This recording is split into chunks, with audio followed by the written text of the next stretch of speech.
he can personally 2-0 CLG and keep Cloud9 in first place.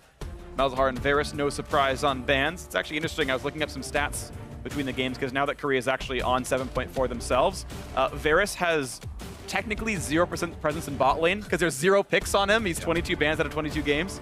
And of course, in North America, continuing to ban him out as well. Camille and LeBlanc, no surprise to be banned off the table, you know, the same. It just makes a lot of sense. I mean, these two champions are both being hit next patch in 7.5. So that is where I'm super excited for the pick ban, because I think that relieving those required bans allows for more flexibility.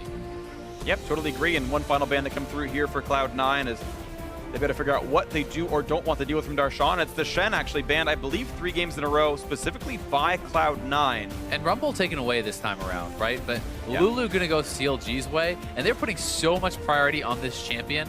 It worked out big time, I would say, in game 1. Game 2, definitely not going so hot for CLG as they got 2v2 killed very early in the bot lane, and Afro was never really able to kind of come online.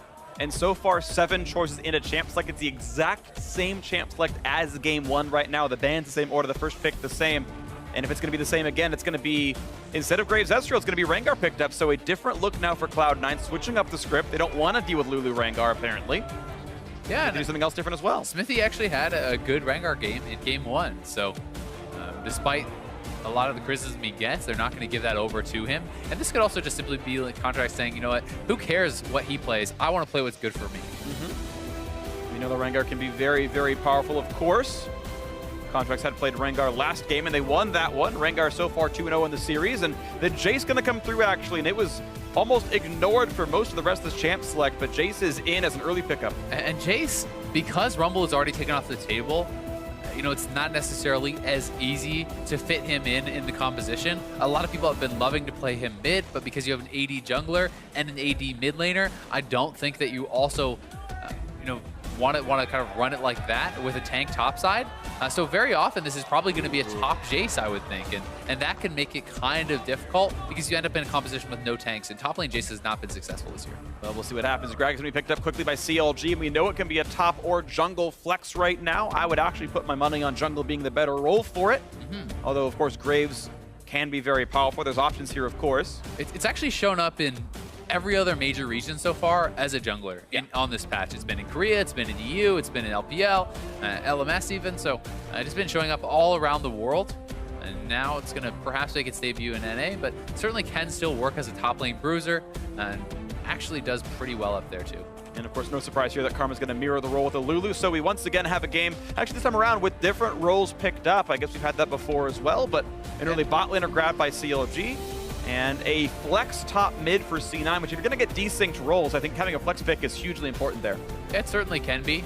I would expect CLG to perhaps look to target the AD carry role, especially Sneaky loves to play Jhin. You could look to take that down if you want to go for it, but it may not be really a concern of theirs, despite Sneaky being so strong on it. You know, we'll see what ends up happening here. The teams have to craft the compositions, and CLG must be at peace with the fact that their bans might mean nothing if the Jace just flexes into the role they banned away. Taking plenty of time here. Nautilus off the table. Well, and that's why, once again, you can focus the AD carry role, right? That's something that's always going to work as that pick ban. But with Trundle taken away, it looks like it is more focused top. I'm kind of expecting that this is actually going to be a top lane Jace. And I think they're trying to force Jace top, and they have a counter pick ready. That's my guess. Yeah, and honestly, you know, if it does go top, you're in this kind of awkward no tank position again. We have not seen it work out, so we'll have to see if C9 can pull it off, or they can still flex it mid and maybe show us something a little bit different topside. Well, we know where C9's mind is. Can we remove all the split pushers from Darshan? His Kled didn't look that great. Poppy left on the table. Poppy, I think, can be good into Jace. It's one of those matchups where it feels like you will outscale eventually. We saw that a lot at Worlds, and you get bullied and then it doesn't matter and you're too tanky. So either C9 rush pick the Poppy or Darshan gets what I think is actually a pretty good champion for the matchup. So if they do lock in Renekton here, a C9 is setting themselves up for a full AD comp. Now, if I'm CLG, you simply go into, unless you play Ziggs, that's a very good point. You can go into a tank-heavy top laner and neutralize a lot of that. Ziggs can throw a wrench in the gears there, We'll see if Sneaky has that prepared, because that would make a lot of sense. Would have to go to where they can bring in. It would have to go to Huhi because Sneaky's got a champion. Or sorry, I heard Stick say for some reason in my head. I wonder if CLG could deny that pick away or force an all AD team, or I guess there's even, unless like Jace went bot, Karma went mid. I don't think so. So yeah, the Poppy comes through. No surprise here. Poppy into Renekton. Don't know the matchup that well. I feel like it's reasonably close, but obviously Cloud9 felt good blind pick in the Rumble, or the Renekton kind of respecting the matchup. You could do Ziggs mid, right? You could do Ziggs mid for Huhi, take that away from C9, and then put them in an all-AD composition versus Gragas, Poppy, Lulu. Yeah, good Huhi luck can with that. play this. I actually think that would be like a severely outdrafted composition, but they're not going to go for it. And there's no guarantee that Cloud9 even wants to play the Ziggs. Sure. But it does seem to be the thing that makes their composition work. Well, going to be a couple of Black Cleaver uses, at least for Cloud9. We know that a lot of them can all do it, as several different bot laners are hovered here for Cloud9. Shout out to Doublelift, who played some Draven on the Friday. Didn't work for him, but at least he tried. Yeah, Draven to cap off that all AD comp into Poppy and Gragas. Ooh, I want to go against armor stacking, and it's going to be the flex pick Jace. It is the flex pick Jace. I thought it might have been Karma mid, but it's Jace bot lane, and it will be Victor mid to round out the comp. Not the flex I was expecting exactly, but all right, look at this. Very going to be a different look here. Now, this is really cool. I'm not sure how much this has been practiced. So this is a throwback. We had seen this a long time ago. There was this brief stint where we actually saw some people like Deft even playing Jace AD, but they ran teleport and stuff like that. So there was definitely some experimentation around this. And I have seen occasionally in solo queue people playing Jace bot, but it's certainly not a common thing. Not at all. And we'll see how well they can actually match up in the 2v2. This does give them a more well-balanced damage profile, as well as some pretty strong sieging, and you can have your AD split off as a split pusher and be very strong against, an Ezreal or whatever. But as far as the 2v2 goes, I certainly think it could be very tough for Jace. I think Karma's a reasonable pickup for it, at least because you do have some all-in power, and Karma can be an aggressive laner, so I think that 2-on-2 can work. But one thing that's going to be difficult here is that Jace is more level-dependent than other bot laners, or other marksmen, because he's actually got 6 ranks in his main skill, so your actual max rank Q comes at level 11, not level 9, and that takes a lot longer when you're sharing XP in the early game. So Sneaky's going to take, I think, quite a bit longer to come online here overall, but if it works, it works. Yeah, it certainly could, and we'll see how. I mean, if you look across the board, there are definitely some nice matchups for C9. In the top lane, I think that Renekton and Poppy can be quite solid. That said, I have certainly heard people talking about, Skara was talking about how Ahri is very good into the Victor. So we'll see how this actually does play out. Because if you're looking at that lane matchup, it could certainly go Huhi's way. Yeah, so far though, Jensen has gotten the better of the matchup. Some of that could be specifically playing TP Echo, but either way, it has been C9 favored in the mid lane. Yeah, both games. Absolutely agree, but here we go into the third and final one.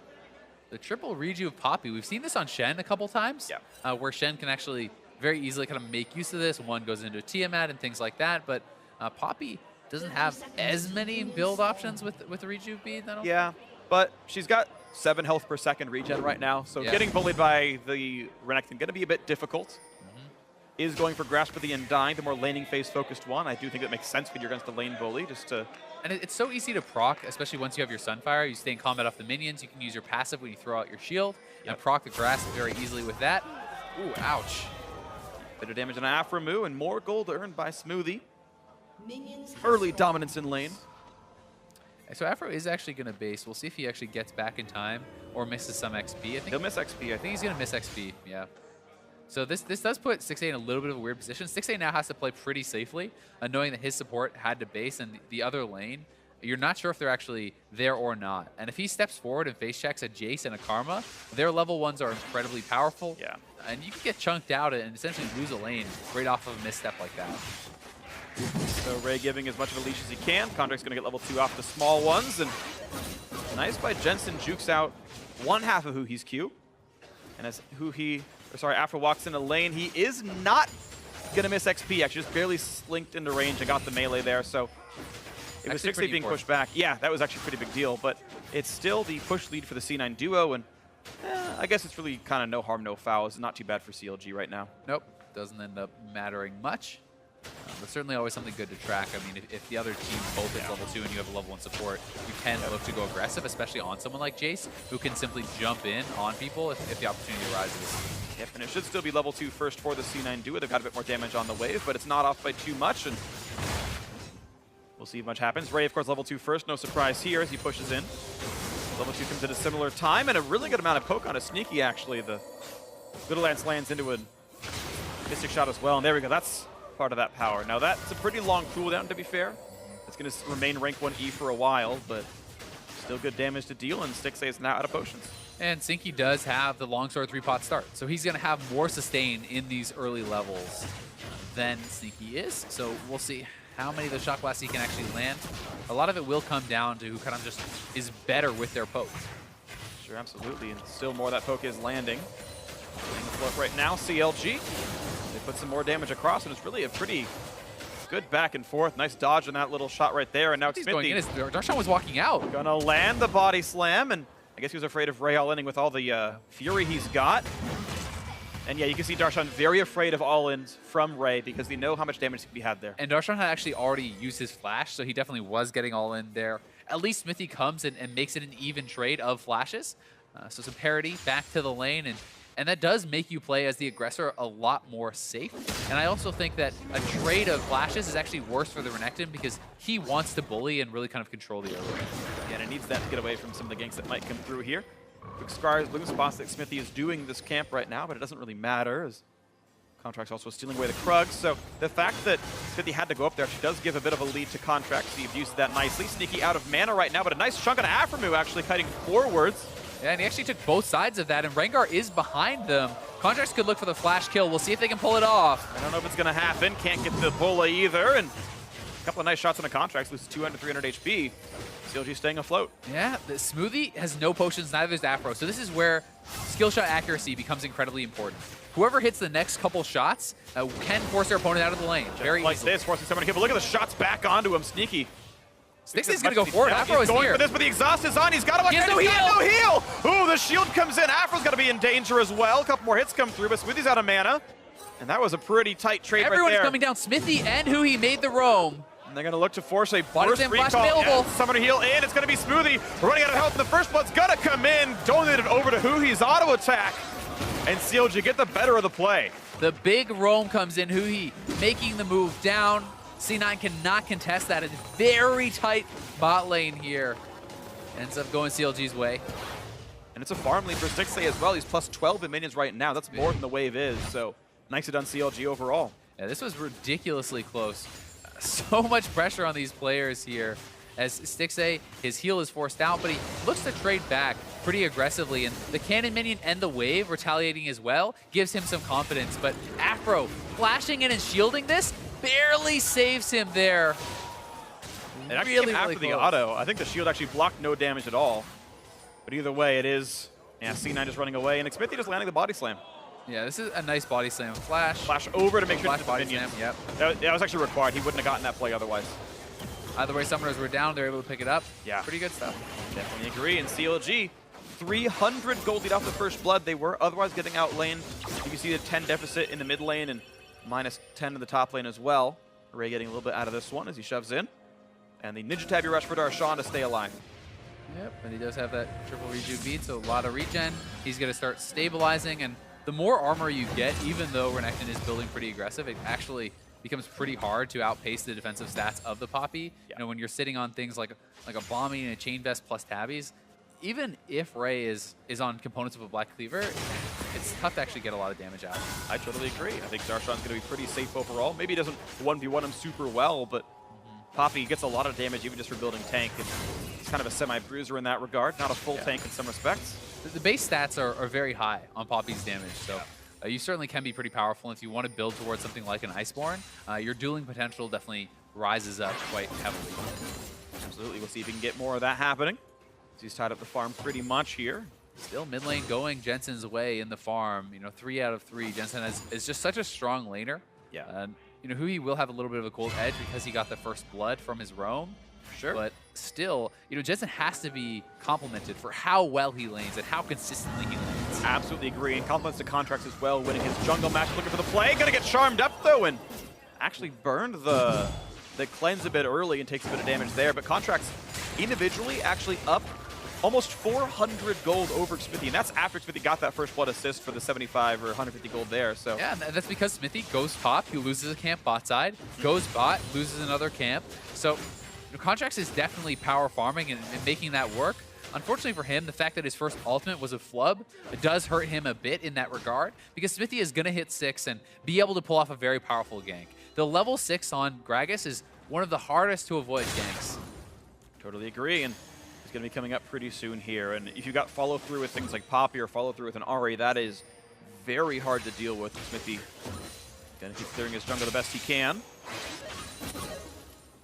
As he continue on forward, Stixxay still holding this 12 minion lead. Nice little trade for Smoothie. And actually able to cut away from this one. I'm also going to be pretty excited to see what Xmithie is going to build as far as total build path here.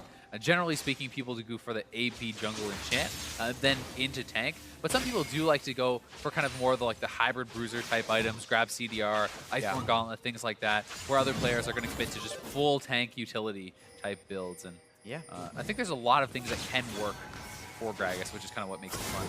So what he goes for here is, of course, doing the magic damage enchant, not the Cinder Hulk, and almost everyone does go for the flash follow in, exhausted against Jensen, trying to flash to get away from it all. Still the kill comes through, but the slow is in for Gragas, that's the kill, and the trade comes through, and I think a little bit worth it for CLG. They get the assist, and they get control of the mid lane. Yeah, they will. Still a nice play from Jensen, and had Xmithie not been there, he would have executed on that kill. Hui actually flashing to the other side of the ultimate here, so this may have looked pretty weird. But what he actually is doing is he's flashing away from the ultimate while his opponent is charmed to avoid that tick of the damage, but does get taken out regardless. And Xmithie, splat, able to clean that up. Yeah, the thing is, Chaos Storm moves faster the closer it is to Victor, and so if you're going to the other side of the champion, it zips past you, and he actually only missed 1 tick overall.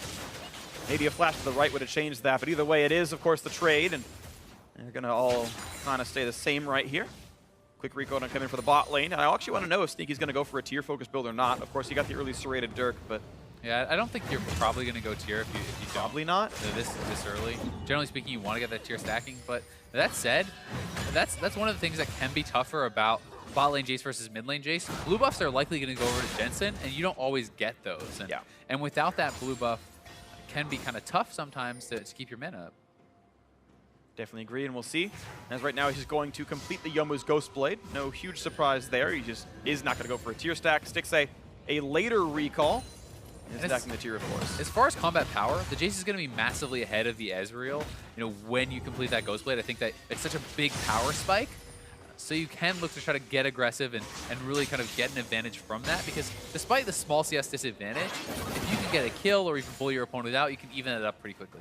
Absolutely. Right now, Mana Moon done for Stixxay means he'll stack up even faster than before, and he's going to hit that more amount of power spike nice and early. Contracts.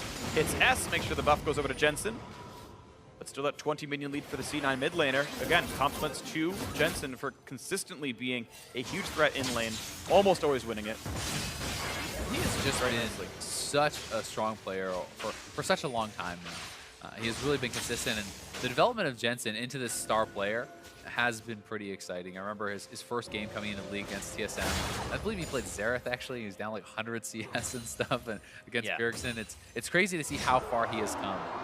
Just as far as consistency and overall performance, he's a total package player. Yeah, and this might be the first time in a long time that Cloud9 are maybe keen to win a North American Championship. Again, they're the first place team right now. Of course, there's still more league to play, but for the first time in years, they're probably the favorites coming into playoffs, coming into the end of the season.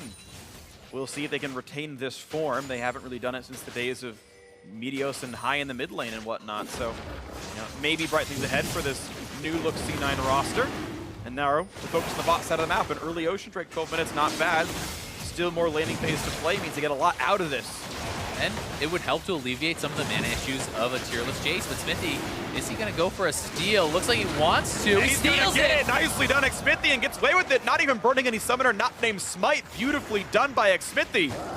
playing much better than he has for most of this year. The charm comes in, not going to find a lot on a Jensen, who he's still going to kite away nicely. Body slam on a contract, forcing the flash out. Sneaky's in a dangerous position. The flash Q auto attack comes through and sticks the kill. Chasing. Jensen's going to be next. The 2 for 0 plus the Drake. All right, 1 kill comes through, but Aftermoo okay to give his life. Didn't ult himself, though, so maybe a misplay by the CLG support.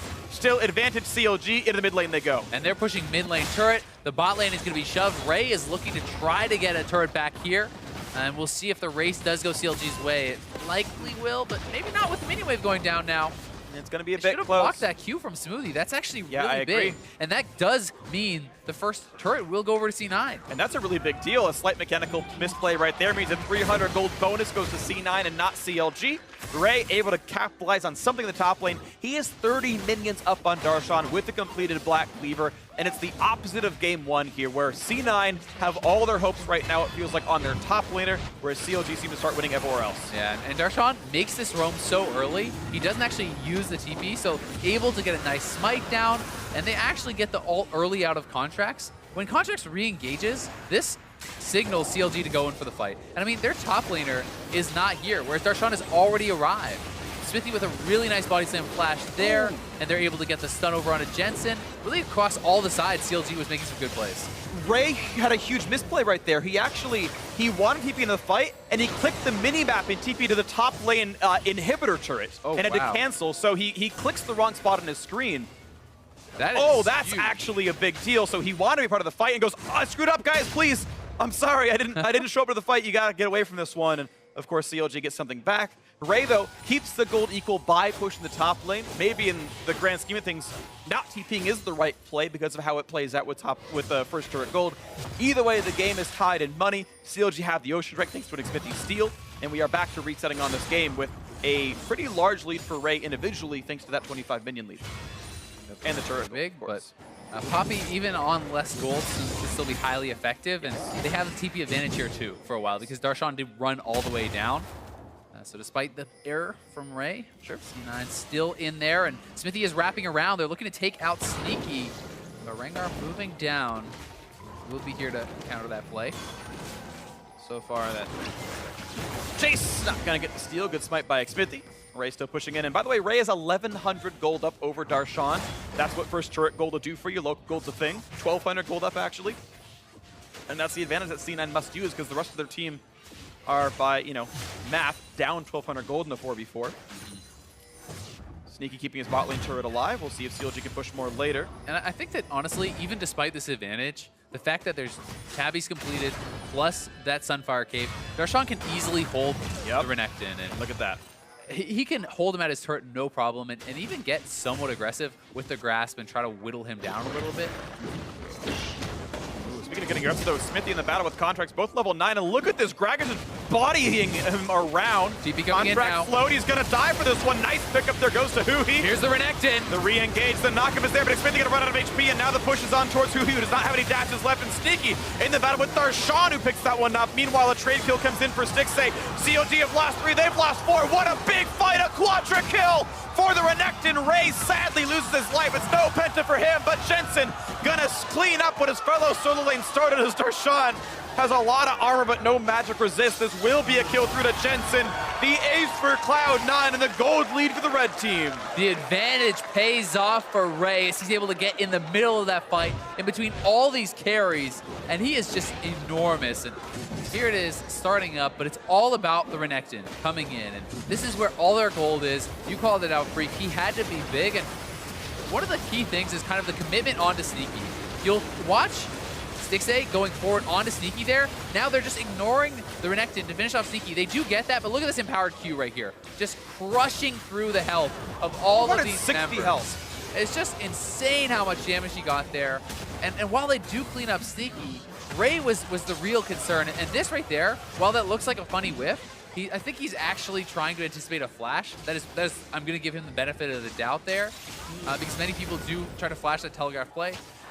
Regardless, Jensen didn't even have his flash, and it ends up being a big whiff, so it's a mistake either way, but I don't think that Darshan just whiffed it that badly. Right, yeah, there's always reasons for editing at this kind of level of play, and right now that's the way it is, but Ray is obviously massive. He's going towards even more durability here. The Tiamat's in for the attack reset, and You break out of the animation with W, and it's going to be difficult. Jarm's Fist for durability. Ninja Tabby is good against Poppy. She is mostly a physical damage dealer. Of course, Grasp and Sunfire are magic, so it's not entirely one damage type, but look at this Ray just really pushing him out. Lots of damage done there. Fervor of Battle helps, and Darshan can no longer handle this matchup. He's down 50 CS at this point. Ray is going to smash this matchup.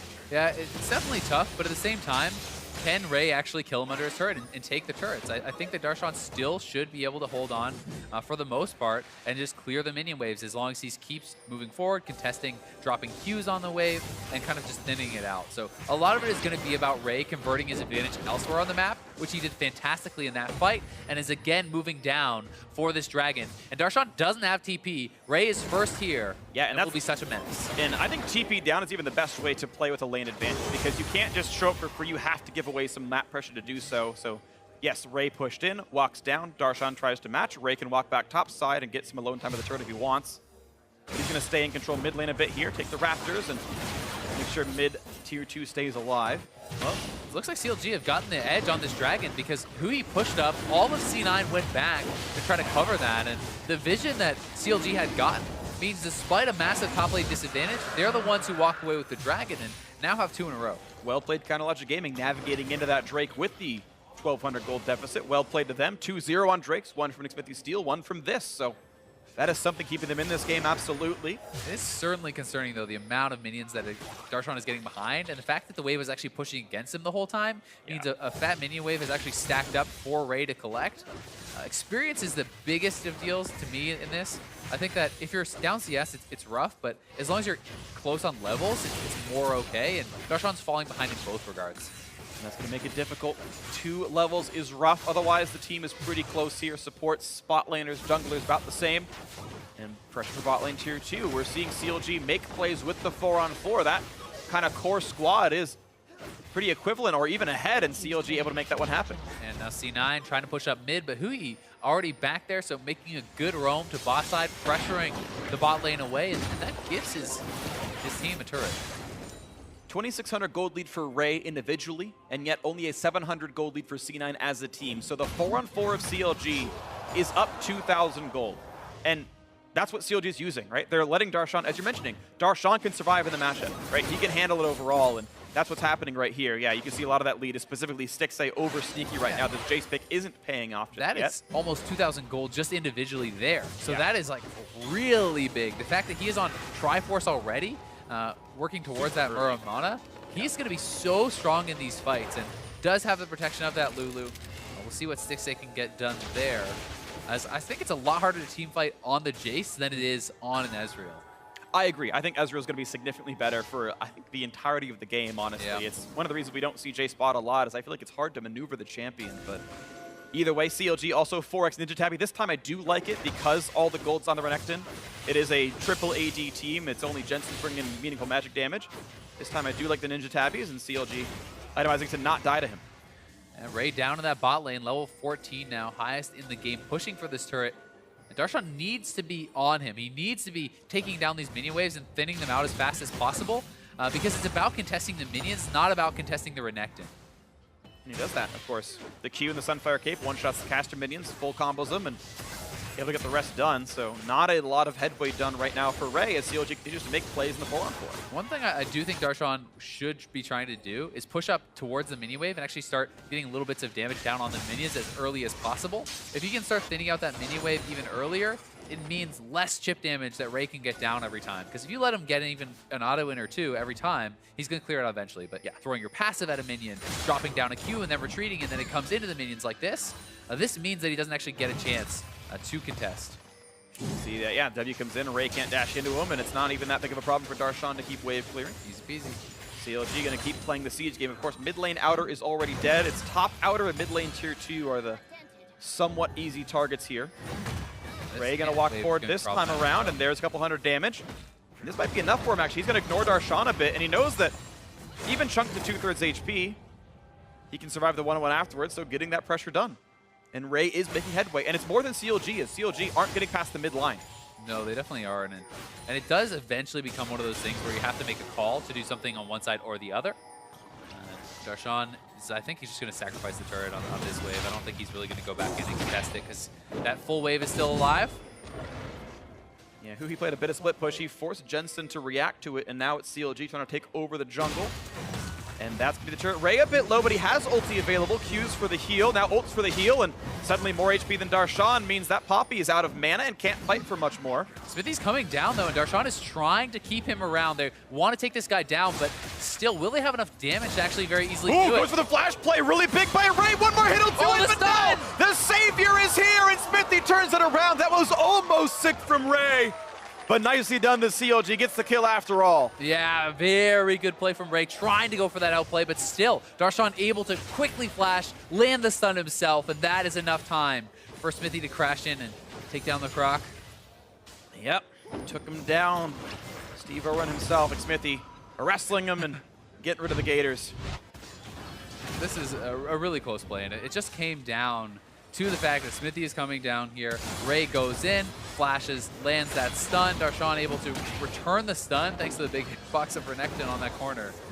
And Darshan has the presence of mind to grab his shield, land the grass damage, knows he could not die through the shield, and plays that one almost perfectly himself. One thing I do think a little bit strange about Darshan is, you know, he's going straight into the Spirit Visage. Do you need this much MR against the 1 AP threat when you're kind of stuck in a side wave against the Renekton? I do feel like building a little bit more towards that matchup can work more in your favor, especially when it's, you know, it's an ADC bot lane, it's an AD jungle. I think that you can get away with just sitting on a cowl and building towards like an ice glacial shroud or something. It's interesting. So in general, I agree. If I was playing this game, I would just go like Randuin's Omen and say screw it. Yeah. What it's worth though, I think if you're gonna go cowl, finishing Visage is actually better. It's a lot more HP. It's, you know, CDR for your spells and whatnot. And it's if you're gonna buy cowl, you might as well finish Visage. Is my opinion. The extra heal on grasp, things like that.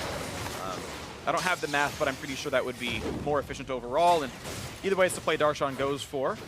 Debatable or not, it's what he's got, and it'll make him helpful against Jensen, even if it's not quite as good against the Renekton matchup. They are going to be looking to fight around this dragon again, and it's kind of just coming down to where the... Oh, nice try. Goes to the Charm Flash, but Sneaky was already turning around and not going to find it. Huhi goes to the big play and not going to have it. That could be big for this next fight. I mean, Huhi down his Flash. It's still a very mobile champion on this Ahri. We'll see what they can get done. The dragon has spawned now. CLG have the inside track to play for this. Muramana already done for Stixxay. Means lots of poke. Lands the ult on a couple. Contracts of Havoc. Smithy rooted up. Contracts in. The wild growth. The trade of junglers. And the fight goes in. Looking for the damage on Darshan. They take out the tank. They burned him down, and Huhi has to kite back. But Stixxay is still alive. Looking for a bit more damage. Can't find the charm. But he's not going to be able to kill off Jensen anymore. Sneaky cutting back as well. Flashes down for the bot laners. Big stun from Ray. It's going to be the setup for Huhi. They've got the kill from Jensen. They're going to get the ace. One more hit will do it. And just like last time, Ray gets the play, and the kills come through, and C9 wins the fight. Ray so strong there, and it just feels like time and time again, CLG are hesitant to back off one of these fights. They always commit to it right down to the end, end up getting ace here. They're going to lose the dragon and mid lane turret too. Was very close margins, but some missed skill shots kind of ending up going C9's way. And that's going to be the fight that goes well for C9. They get the Mountain Drake the first of the game. This one not going to be stolen away by Smithy. And they split the resources up nicely. Sneaky and Smoothie duo the Drake. The Renekton solos the mid lane. Ray takes that one down, and we watch the fight again. And here's the initiation once more. Darshan not able to actually block out the jump of Rengar on that ultimate, which would have been pretty key. And Smithy does not even get his ultimate off here. And then you can see Stixxay, he misses the Q, he goes over the wall, ends up missing another. Does hit some on the trail end of this fight and is able to clean up a kill, but Ezreal is so skill shot dependent. If you're not hitting these, you're not going to be able to be effective enough. And so much of the gold is on Stixxay that it was really on him to be big in this fight. Yep. And props to Titanic Hydra, actually. He got a lot of those hits off while Ray was going for Huhi. He actually got some of that splash onto Stixxay because Stixxay killed off Jensen before he died. Yeah. It was actually Smoothie who did the last hit because of the damage Ray put through with Titanic. It was actually part of the point of that item was to hit the back line through the front line, and it happened there. You got to think, though, Darshan blocked that jump of the Rengar. Smithy probably gets his ultimate off. Knocks that fight in Ray. looks massively different. Sure. So these slimmest of margins. And Poppy, you have to be on point with those plays in the team fights because that is so much of your kit's power, right? It's the potential of that steadfast presence and your ultimate. And if you're not hitting good ones, you're not contributing a lot. I tend to agree with you. So that's the way it played out, though, and C9 in the driver's seat. 2,000 gold lead. They finally got a Mountain Drake for themselves, which will be nice for turret plays and Baron baits. Word control back towards Cloud9, and we can start watching from their perspective what they're doing right now. Their vision control is better than CLG's. There's really no deep wards to speak of from the blue squad, and CNN actually doing a decent job of getting wards towards the river.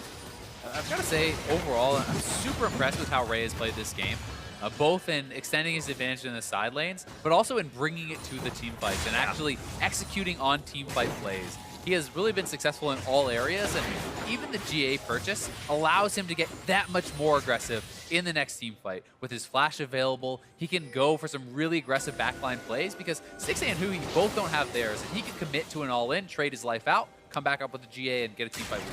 Yeah, it really is interesting watching Renekton in the current year as opposed to like 2012 or 2013 when he was popular, is there's a lot better bruiser items now. Titanic Hydra exists, Black Cleaver's an item when it wasn't before. It was like built out of a dagger a few years ago and things like that.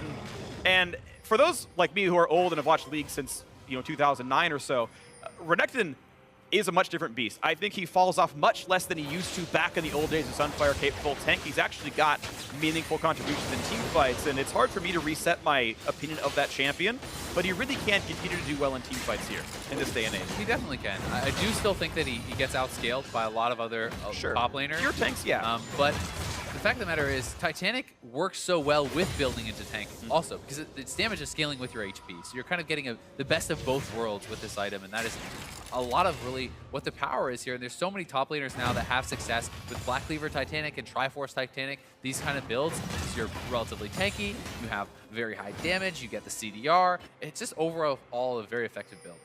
And Green is going to keep trying to do that. Level 16 still has that lead over everyone else in the game, not named Jensen. Sneaky, finally level 13 here, has a nice couple levels on his belt. And the question is, can Cloud9 continue to convert on their advantage? As you mentioned, Renekton probably does still get outscaled a little bit by champions like Poppy. I tend to agree. Charm's going to miss from Hu. He doesn't get meaningful damage in a contract either. Oh, and here the TP. They're looking for this play. Remember, no flash on Stixxay. Will be able to kite away a little bit. Body some on a contract. Look for the knock-in. They're going to knock down the front liners. Can't quite do it. Redemption heal on both sides, and keep their health bars afloat. Stixxay chunked down to 3/4. So far, so good on both sides. Health bars are here. Hui almost hit up by Ray. Darshan still holding the front. Smithy going to do the same.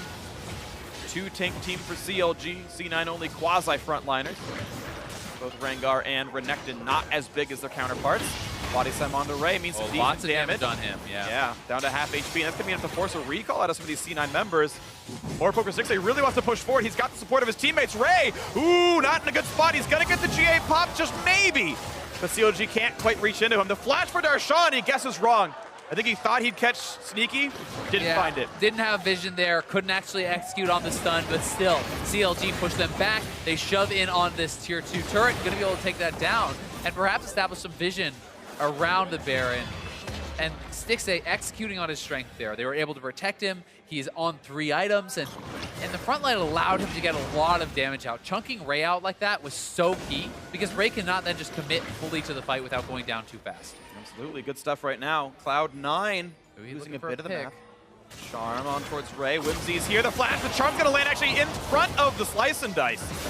Contract's on the side. C9 wants to fight. A little bit more. Can he? Ray got knocked out. There we go. Ray all the way back. And this one, the tackle on a sneak. And they're going to pick up the chase. This damage is there. The Chaos Storm, the damage up front. They're going to actually get the kill for Stixxay for 1. Ray in the back line, though, trades off. Sneaky getting choked on the side. 1 kill. Guard Angel going to be popped here. Stixxay off on the back towards the Baron Pit. Jensen wants a bit more. They've got to run it for this one. Does he have the damage? Laser's not going to find his opponent target. He's going to go for Afromu. One more shuttle to it, but still forced to kite away for this one. Body slam is in. Jensen can't get the kill just yet. The damage up was there. Stixxay gets the snipe from downtown. 2-for-1 lead to CLG, trying to find a little bit more here. Ray's on the side, though, has his ultimate. He's going in. He's spotted by a ward. Afro's got to kite back here. It's Darshan going to lose the Guardian Angel. Stixxay's in base. CLG needs to run here. This is not a winnable fight for them. There's a redemption heal. Poppy still wants into this one. Not going to find it, though, and Darshan over-aggressed on this one. Not going to get anything to happen. Of course, the Guardian Angel makes that one pretty easy. And looks like it's going to be a 2-for-2 overall. And CLG and CNN will both disengage. Nice little play on the back end from Ray to pick up another kill, and that fight was decided by the slimmest of margins. Jensen just barely did not take out Stixxay in the middle of that fight, and that allowed Stixxay to stay around for so long and land these Qs.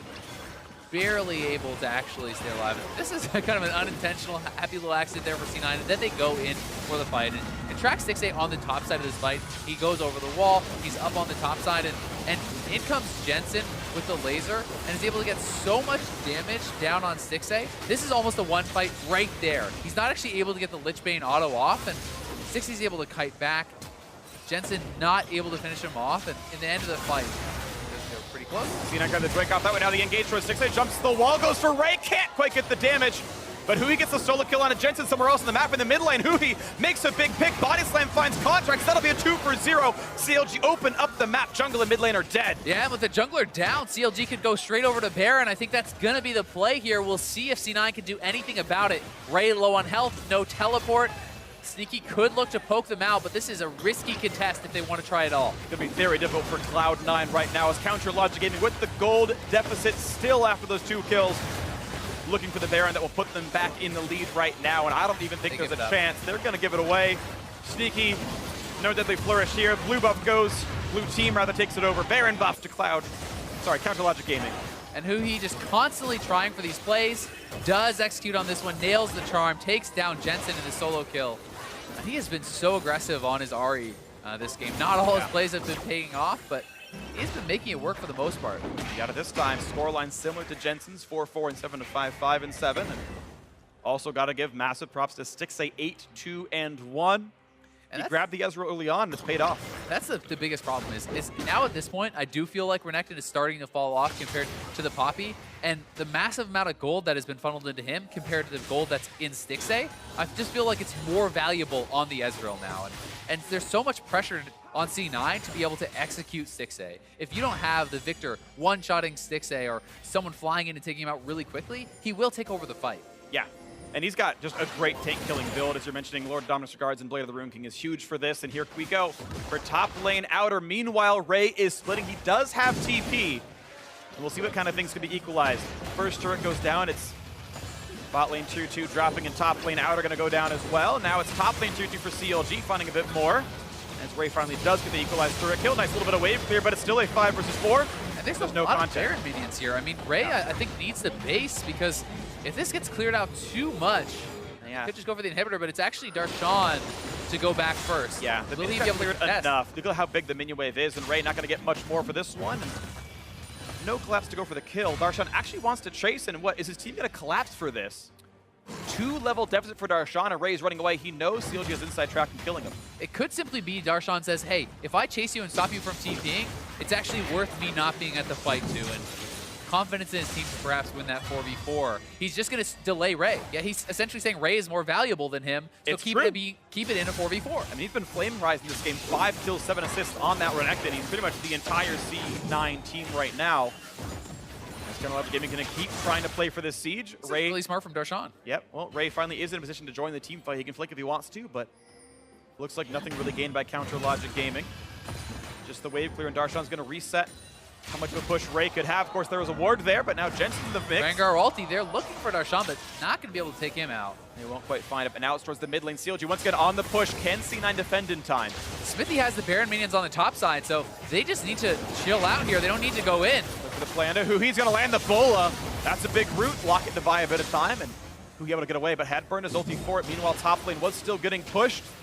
Not a ton of damage from Smithy, so it doesn't mean that much, but it is still farm lost by C9.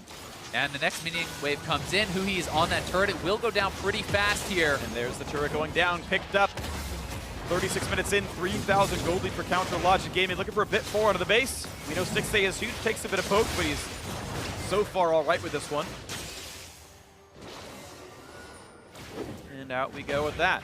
It does become a bit of a scary push to continue for CLG. They want to get an inhibitor, but Baron buff is expiring, and they have a lot of gold in their pockets, so they will have to play it close. Let's see. Okay. Jensen on the side, kind of getting poked out. That is key, but they're going in for 6A. Gonna go for the stun on the back line. Darshan gonna knock back onto Smoothie, and Ray is locked up in front. Looking for the damage onto him. Guardian Angel will be popped in a couple more hits. There we go. Finally knocks him down, but he is with a healing debuff on him. Makes it an easy kill on the backside. Look for 6A, can't get it. 1 for 0. CLG kills the front line. A tackle onto Smoothie. Darshan looked for the kill onto the support. The flash follow, the chase is there. They can't quite get the kill. nor can he land the charm, but the top inhibitor goes down. The poke means nothing here from Sneaky. 5v4, CLG gonna retreat. Contracts looks for the play on the side, but he's not gonna find it. Trying to track CLG at least, see if they can stop any bases here. If they do actually base at different times, but not gonna happen, and C9 is gonna have to deal with some of these minion waves. Okay, yeah, just going to reset on this one, but it's still advantage CLG. 4,000 gold Baron power play, 1,500 of that being the Baron itself, and another 2,500 earned gold from their pushing. Yeah, and so much of the gold is in their pockets now, ready to spend. You know, there's like 2,600 gold on 6A, 2,500 gold on Smithy. They have so much to spend, and they will now be able to cash in on their gold lead, because during that fight, actual combat power on their champions, they were actually down in gold. Sure they were, but Counter Logic Gaming picking up the Hex Drinker on a 6A. I like that choice, actually. Victor, really his only major threat after he's got Ninja Tabby here. So yeah, 6A gonna be in position to keep carrying these fights with raw, persistent damage. Somehow misses the red buff, but that's okay. He's got auto attacks. Too. So he's really knowing that these next in fights are going to be so important, especially with the Elder coming up right now. Absolutely. If CLG could secure that Elder, they could very likely use that to try to close out the game, as top lane inhibitor is already down, and that minion pressure is going to be working in their favor. I agree. Chances are high that Elder Dragon means a game win and a match win for Counter Logic Gaming. They lost 2-0 to Team Dignitas yesterday, and it looked pretty bad, to be honest. There were some very silly choices made by this team. And here they are against the #1 team in the league in Cloud9, and they're looking poised to take them out in the advantage here in Game 3. And continue to confuse everybody about how good CLG really is, because they are wildly up and down. They certainly are, but certainly not over just yet. A lot of burst potential coming in from Cloud9. Yes. You hit the right combo, and you can take 6A off the map almost instantaneously. So they're going to have to play it very controlled, very measured, to make sure that they're not in that position. And right now, they're two-manning the Elder. They're going to be looking for the fight. TP into the pit coming in. Ray wants to join. CLG cutting back. Contract's ready to go into this one. Darshan going to knock back almost nobody and lets the spell fizzle. Tackles Ray. Damage from 60 on the bot side. Meanwhile, Contract's holding the front line, and Ray running out of health. Quick heal coming in for the redemption. Ray's going to stay afloat. 2k HP. Charm on a smoothie. There's the tackle. The kill is on to the support. 5v4. CLG want more. Contracts chunked out of this battle. And no damage to the Chaos Storm at all. Only hitting some tanks. It's going to be CLG pushing everyone away. Ray is gone, and 6A is on the chase with the red buff. Contracts not long for the world. Heal the chase. 6A really wants this kill. Elder Dragon going to be picked up by CLG. It's Xmithy who grabs the smite, and now 5 versus 3, just flashing to get out of their own jungle. Cloud9 running out of control over this game, and CLG looking to close the game out with a stronger team and a buff on all 5. Top inhibitor already dead. The wave coming in 15 seconds. Reinforcing the mid lane already here, and CLG looking to close out the match. The death timers are so long, and Jensen has no flash. If they can catch him, the game will end. He needs to be in a good position. He's trying to play very carefully around this. We'll see if C9 can hold on. It's going to be so hard with the supers coming in. Double Superman's top side. It's going to be difficult. Jensen going to do what he can to recoup all of this. 5v4. Smoothie is here, as you mentioned. The tackle is there. They're going to look for the support kill. They get it. Huhi in the back line, just buying time against Jensen. The turrets are falling, and there is no defense to be had. Ray, can he stop this one? Knockback not going to land for Darshan. Turret's going to come down. Contract to the backside, gets popped right away. Then the kill comes through. It's 5 versus 3. Darshan to the front line, taking up a storm. Big damage for Jensen. Ray not going to die, but doesn't really matter. Jensen finally falls. The polymorph was there. And the Nexus, the next one on the chopping block. Counter Logic Gaming gonna dethrone the #1 team in North America with the match win 2-1. And CLG turning heads with the win over Cloud9. What a game from CLG. Stixay turning in a hell of a performance. 13-3 on the Ezreal. ADCs in 2017, baby. Yeah, that's what I'm talking about here. And Sneaky says, I don't know if people give credit to other bot laners. Well, when you play like that, Stixay deserves all the credit in the world. Bot laners take note. Stixay has, I think, maybe the highest highs in North America. He's not always consistent, but today he was on point. Game 1, his Caitlyn was instrumental. Game 3, his Ezreal was even more than that. Yeah, I mean, they play these compositions so well. I think the protect the AD carry type compositions, this looks like a CLG that could go far, that can threaten the very best teams in the playoffs. I want you to, without looking at stats you already have though, guess the damage per minute from Stixay here. Crowd, right into Twitter, @LOL eSports, #NALCS, guess the damage per minute from Stixay. 54,000 in a 40-minute game is about 1,300, more than 1,300 damage per minute. That is actually bonkers. Yeah. That is obnoxiously high. Stixxay had insane uptime this game. Quick eyebrow raise, smile. He knows he carried that game. CLG fans, be careful with your faith.